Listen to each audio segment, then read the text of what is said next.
Make the ground shake.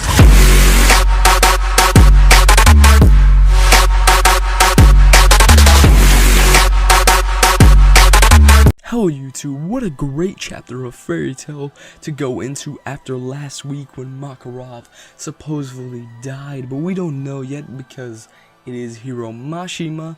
But just after last chapter, coming this chapter, and just a good chapter overall, just like last chapter, this chapter was great. I mean, there was like 4 or 5 things I could think of that just got me really hype, and I'm sure other people were really hype.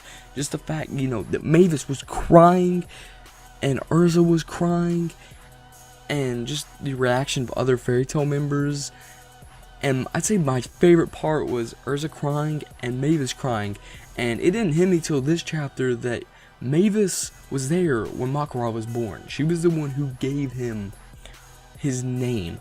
So she being sad, she has a lot of right to. Plus, she's the first master of Fairy Tail, and I'm sure she wanted to die before Makarov did. And obviously, she's immortal, so she can't. Which, at the end of the series, she may not be immortal anymore. We may get a fix for that, her and Zera. So that would be pretty cool. I just wanted to throw that in there, but just the fact that she outlived him is like, dang, just dang. I mean, this chapter overall, if that was just in it, I would be fine with this chapter. This chapter would be really good. But we got more in this chapter. Like, we got Erza thanking Makarov, although he's dead. But you get it. She was like, thank you. She was kind of giving her, goodbyes after he's dead. Saying good things like thank you for everything.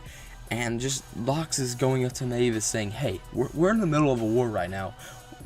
You gotta get up, okay?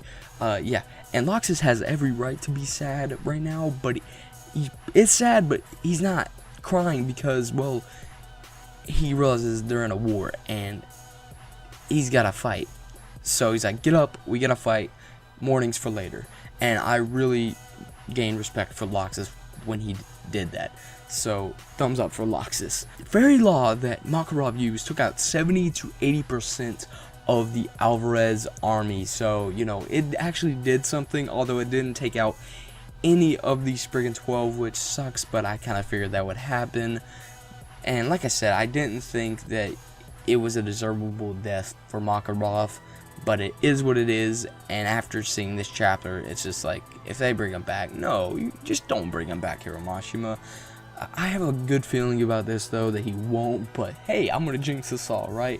So let's move on to other stuff. After the stuff of the, Mavis mourning and Erza bowing down and Loxus being like, hey, we get to see Natsu and Gray fighting, and it's just a brawl for like 7 or 8 pages until, finally it looks like they're gonna go into like their final clash, or the clash that ends the chapter. And it's like Natsu, Gray, and it really reminded me of Naruto, but I didn't expect this.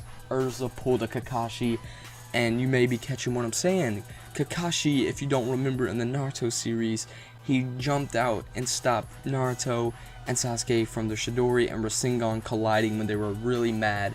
And it was the first time that, the Chidori and Rasengan were going to collide in the series, but it didn't because Kakashi jumped out of the way and stopped it. Except in this case, there is no Sakura nearby to, no! It's just Erza, who's a complete savage, who has her arm frozen on one side and her arm burnt and bleeding on the other, which I think that Natsu's punch did more damage than Gray's because, well, her arm's just frozen, it can get unthawed, but the other one, I think there's going to be a scar there.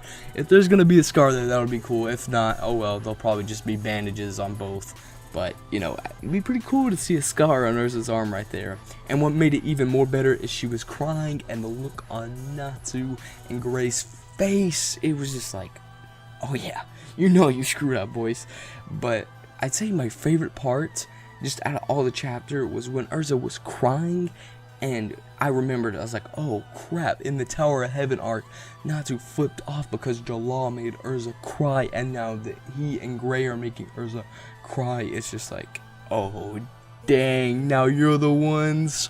Oh dude, I was just like, best part of the chapter right there, hands down. But that's all I got for this review, guys. This chapter was a 8 or 9 out of 10. It was a great chapter, fanboy. 10 out of 10. Just make sure you guys, if you enjoyed this review, give me a like, comment down below, tell me what you thought of this chapter, tell me if you liked it, tell me if you didn't, tell me if you're as excited as I am for this chapter. Anyways, guys, subscribe for more content. Have a nice day. I'm out.